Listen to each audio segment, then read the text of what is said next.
Gini Mas, tadi saya contohkan bagaimana mengaplikasikan bahasa mendengar.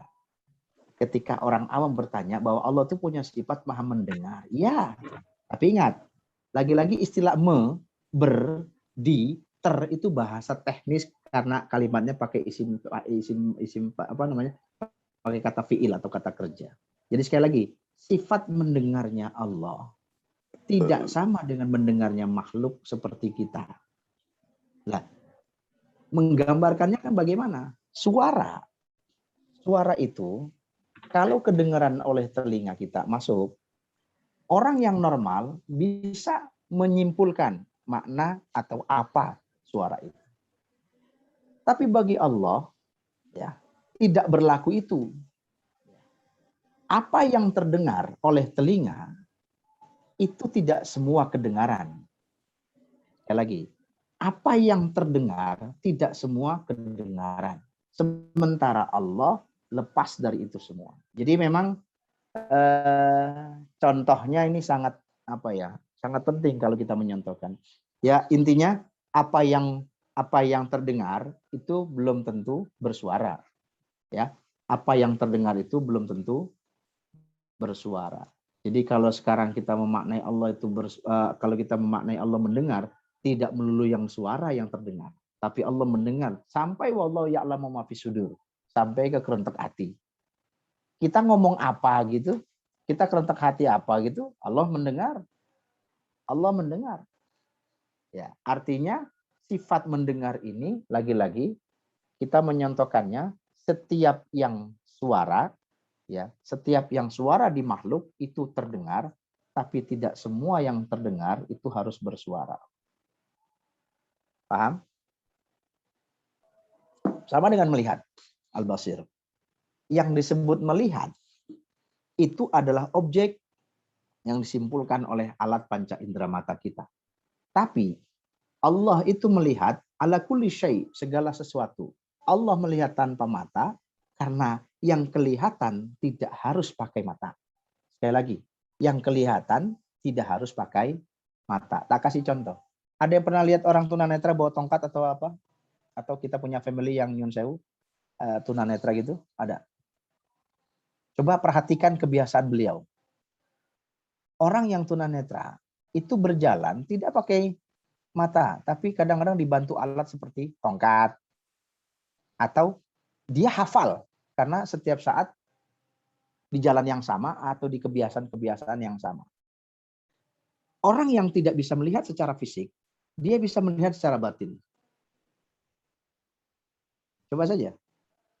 Pernah lihat orang baca Quran pakai braille?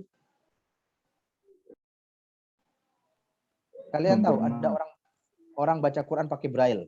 Quran braille. Yang pakai titik-titik itu loh, Quran braille. Kita baca Quran tuh pakai melihat. Iku saya gerutal-geratul. Wama inna keliru. Ono uang maca Quran, kertasnya atau Qurannya itu cuma pakai jari-jari di rabang ini. Itu namanya Quran braille bagi yang tunanetra ya. Dingenek dok. Dia tahu itu alif ba ta, lalu dia baca innalladzina amanu wa amilus solihat. Tuh. Bisa. Kenapa? Karena melihat tidak selalu menggunakan mata. Ya. Mata tidak selalu bisa melihat. Dan yang terlihat tidak selalu menggunakan mata. Sampai situ? Halo? Beliau Ustaz. Lagi? Lagi? Nur, Bella, ini Erika tah? Nduk. Bel, culuanmu apa? Rika, Rica apa Bella? Apa Rica? Itu ane ditinggal lagi. Stasiun tapi ka ana wong. Hadir Ustaz. Asyaallah, coba banter ya. Laki lapo? Anduk mie gitu ane arek, anduk mie ayam gitu ane. Baik. Maaf nih. Nggih, enten Ustaz. Engko banter ngono. Tako apa? Nek gak tako tak takoki sampean. Aman? Gak? Hey guys, you have problem? You can tell me about anything you can No. ask me anything. Enough? No. No. Oh, you can ask me. No. Just no? No anything. Yes. Oh, yes. No, yes, no, yes. Tok. Guys, biasa mabar. Yes, no, tok. Yes, no, no. Oh, yes, no, yes, no. Kak. Yes, no, yes. Terus. Oke. Kalau tidak ada, sampai situ dulu. Karena ini nanti sifatnya besok apa ini?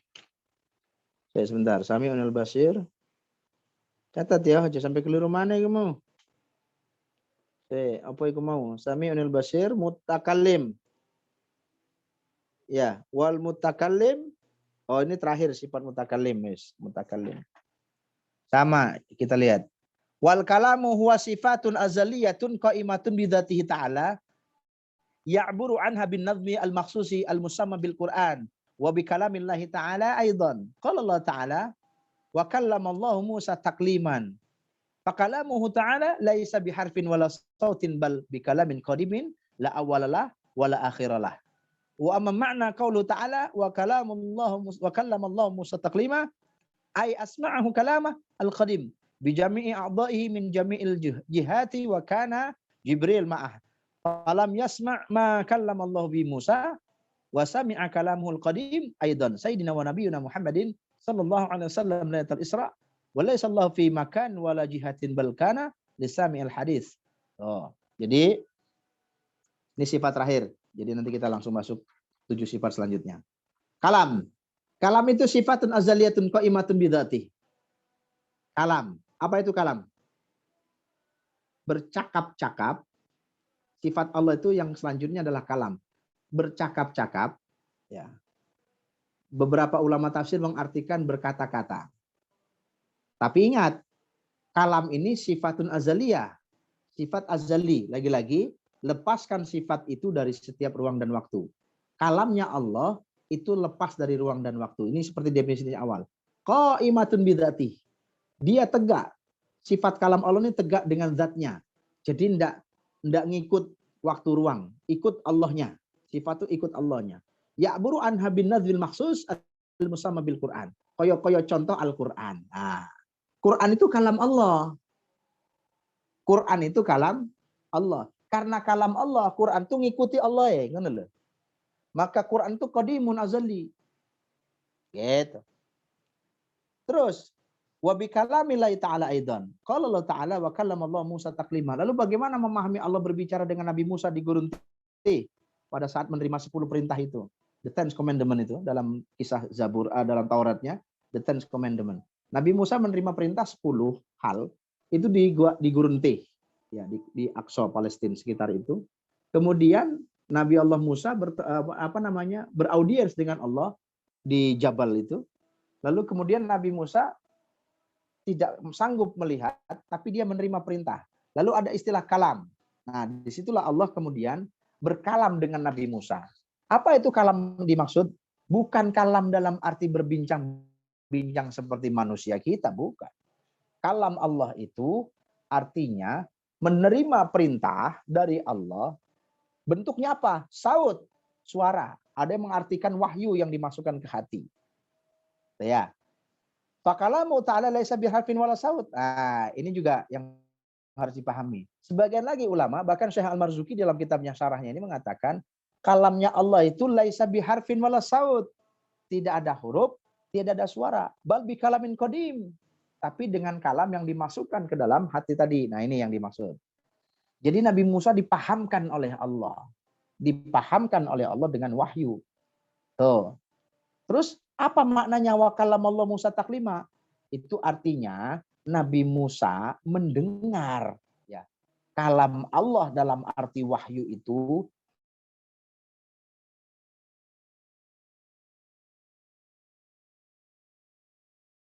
dengan segala bentuk, dengan segala anggota tubuhnya.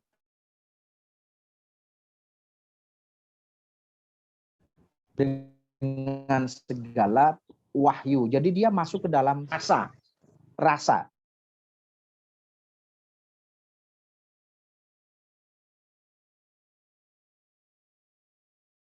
Lalu Nabi Musa merasakan menyampaikan kalam Allah ke Nabi Musa.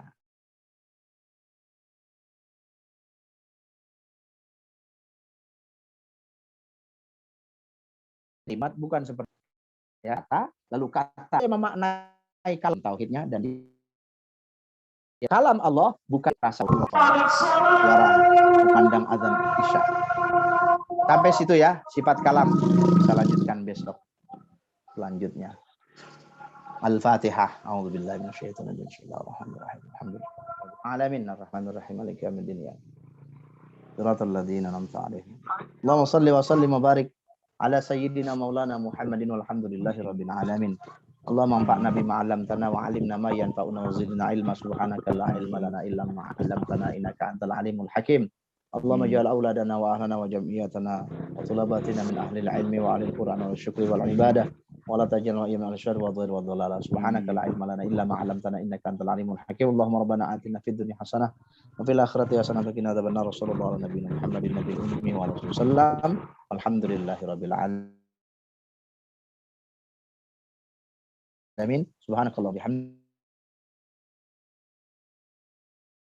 asyhadu an la ilaha illa anta astaghfiruka wa atubu ilaik. Alhamdulillah.